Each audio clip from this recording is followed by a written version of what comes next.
नमस्कार दर्शकों, यूट्यूब के मेरे चैनल में आप सबका स्वागत है। आज मैं वीडियो लेकर आई हूँ कन्या लगन व कन्या राशि के लिए देवगुरु बृहस्पति का राशि परिवर्तन। देवगुरु बृहस्पति 22 अप्रैल 2023 को राशि परिवर्तन कर रहे हैं। अभी तक वो मीन राशि में चल रहे थे, लेकिन 22 अप्रैल 2023 से वो मीन राशि को छोड़कर मेष राशि में प्रवेश करेंगे। गुरु के मेष राशि में प्रवेश का प्रभाव कन्या लगन व कन्या राशि के जातकों पर क्या पड़ेगा, इस वीडियो में हम इसी बात का विचार करेंगे। कन्या लगन का यह अर्थ है कि जैसे आपकी लगन कुंडली है, इसके पहले भाव में 6 नंबर लिखा है, इसका अर्थ है आपका कन्या लगन है। इसी 6 नंबर में अगर चंद्रमा लिखा हुआ है, इसका अर्थ है आपकी कन्या राशि। आपका कन्या लगन है तो भी आप ये वीडियो देख सकते हैं, और अगर आपकी कन्या राशि है तो भी आप ये वीडियो देख सकते हैं। कन्या लगन व कन्या राशि के लिए देवगुरु बृहस्पति कैसे रहेंगे। इस समय देवगुरु बृहस्पति चल रहे हैं मीन राशि में सप्तम भाव में, और 22 अप्रैल के बाद वो आ जाएंगे अष्टम भाव में। देवगुरु बृहस्पति का जब हम देखते हैं कि उनका गोचर शुभ कब रहता है, तो वो जगह है दूसरा, 5वां, 7वां, 9वां और 11वां भाव। साथ ही हमने देखा है जब भी गोचर में कोई ग्रह अष्टम में जाता है तो वह ग्रह कुछ न किसी ने प्रकार की परेशानी जरूर देता है, अगर हम इसमें शुक्र को छोड़ दें, क्योंकि अष्टम में शुक्र और बुध जो है परेशानी नहीं देते, लेकिन गुरु और शनि और राहु केतु जैसे ग्रह जो लंबी अवधि के ग्रह हैं, क्योंकि गुरु एक साल के करीब रहता है राशि में, तो वो लंबी अवधि का ग्रह जब अष्टम में जाएगा और अष्टम में गुरु की युति होगी राहु के संग, यानी 22 अप्रैल से लेकर 30 अक्टूबर 2023 तक कन्या लगन व कन्या राशि के अष्टम भाव में गुरु व राहु की युति रहेगी। पहले समझने की कोशिश करिए कि कन्या लगन में गुरु की भूमिका क्या है। कन्या लगन में गुरु बनते हैं आपके चतुर्थेश, चौथा भाव। चौथे भाव से विचार क्या आता है, मन की शांति का, मन की सुख शांति का, रात की नींद का। मन की सुख शांति, रात की नींद, आपकी प्रॉपर्टी, मकान, आपका वाहन, आपकी माता का सुख, और जो पॉलिटिक्स में है उनके लिए ये चौथा भाव बहुत अहम भूमिका निभाता है।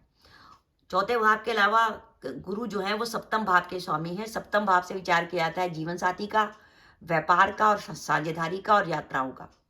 तो आप देखिए कि चौथा भाव जो हमारी मन की सुख शांति का, हमारी प्रॉपर्टी का कारक है, हमारी समाज में स्टेटस का कारक है, उस भाव का स्वामी, और सप्तम भाव का स्वामी जिसका संबंध हमारी नौकरी से बहुत अधिक है, क्योंकि सप्तम भाव दशम से दशम होने के कारण नौकरी में महत्वपूर्ण भूमिका निभाता है। कहते हैं कुंडली में सप्तम भाव में अगर कोई ग्रह बैठा हुआ है तो वह ग्रह आपको पद प्राप्ति में बहुत अधिक भूमिका निभा सकता है। अगर कुंडली में किसी ऐसे ग्रह की दशा चल रही है जो आपका सप्तमेश है या सप्तम भाव में बैठा है, तो उस ग्रह की दिशा में आपको नौकरी मिलने में आसानी रहेगी।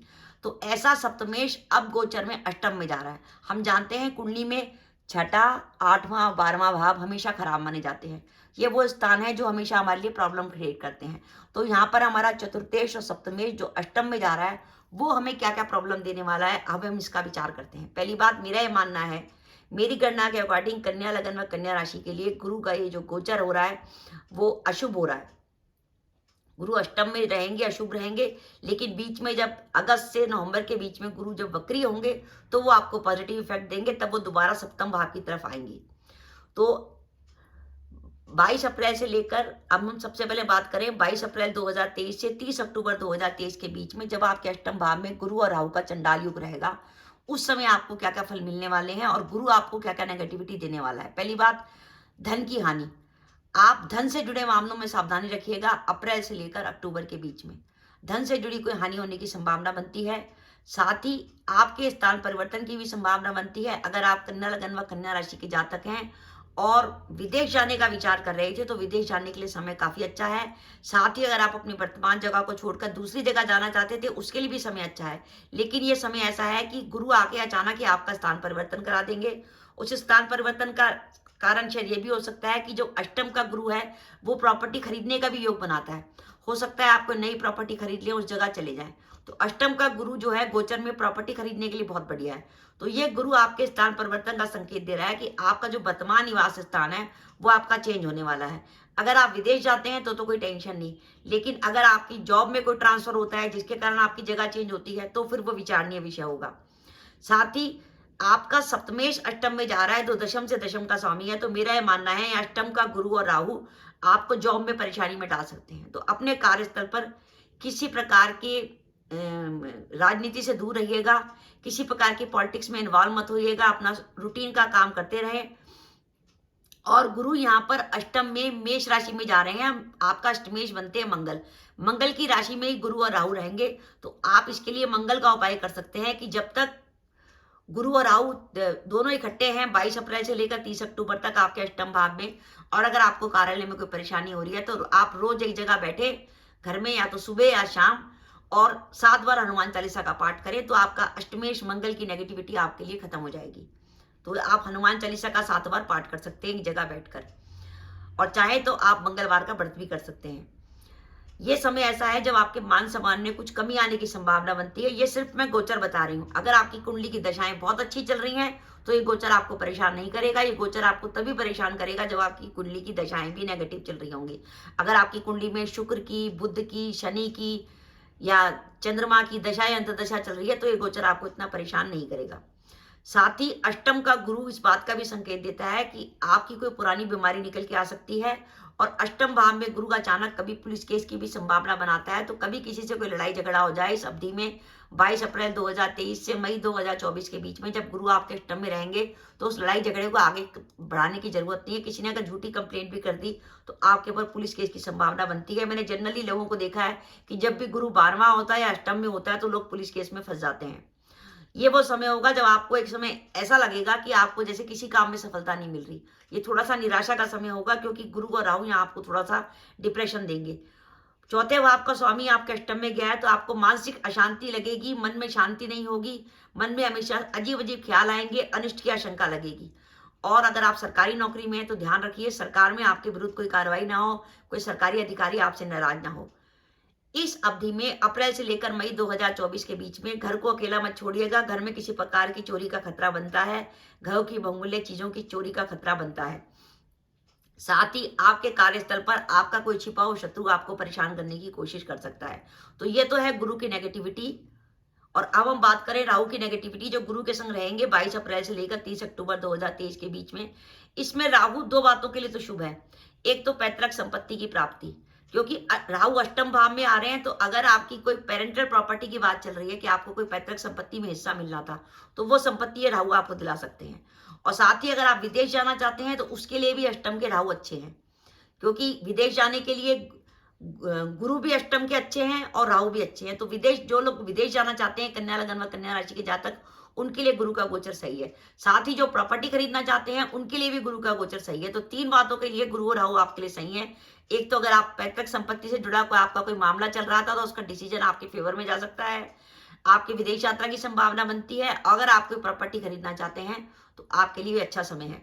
पर इसके साथ साथ अष्टम में राहु का भी एक अशुभ फल है कि पहली बात, कोई बीमारी है तो बीमारी को दोबारा निकाल के ला सकता है, अचानक धनहानि की संभावना बनती है। अष्टम का राहु अनिष्ट की आशंका जताता है। तो आप अष्टम के राहु की नेगेटिविटी हटाने के लिए सबसे बढ़िया उपाय यह है कि आप बुधवार को या शनिवार को बहते पानी में कोयले प्रवाहित कर सकते हैं। जब मौका मिले बुधवार को कर दीजिए या शनिवार को कर दीजिए। अगर आपको बुधवार शनिवार को मौका नहीं भी मिल रहा तो अपनी गाड़ी में या अपनी डैशबोर्ड में आप थोड़े से कच्चे कोयले रख लीजिए, और जब भी किसी ऐसी जगह से गुजरे जहाँ बहता पानी हो तो वहाँ कच्चे कोयले प्रभावित कर दें, तो वो राहु का बहुत अच्छा उपाय है। साथ ही अगर आपको ऑफिस में किसी प्रकार की परेशानी हो रही है, हेल्थ से जुड़ी कोई प्रॉब्लम हो रही है, तो आपके घर में जो सफाई कर्मचारी आता है, आप उस बुधवार को कुछ उसे नगद रुपए भी दे सकते हैं, 50-100 रुपए। उससे भी आपकी राहु की अनिष्टता खत्म होगी। तो ये अनिष्ट की आशंका का उपाय करना जरूरी है। अचानक ही आपके ट्रांसफर की संभावना बनती है, ऐसा ट्रांसफर जो आपने सोचा नहीं होगा। व्यापार में सावधानी बरतिएगा, क्योंकि व्यापार का कारक गुरु अष्टम में है और वो गुरु चंडाल योग के संग है, तो जिसके कारण व्यापार में किसी प्रकार की हानि।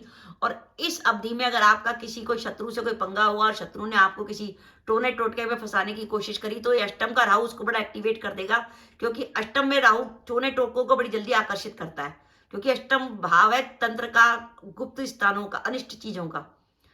तो उसमें आप अपने को टोने टोटके से बचा के चलिए। अगर आपको लगे कि कोई टोना टोटका हो रहा है, आपका व्यवहार कुछ अजीब सा हो रहा है, तो आप उपाय के तौर पर रोज सुबह उठकर हनुमान जी के सामने कच्चे घानी का सरसों का तेल जलाएं और उसमें 2 साबुत लौंग डाल दें, जो लौंग टूटी ना हो। और साथ ही उसके साथ ही दीपक जलाने के साथ ही बजरंग बाण का पाठ करें तो शत्रु आपका कुछ अनिष्ट नहीं कर पाएगा।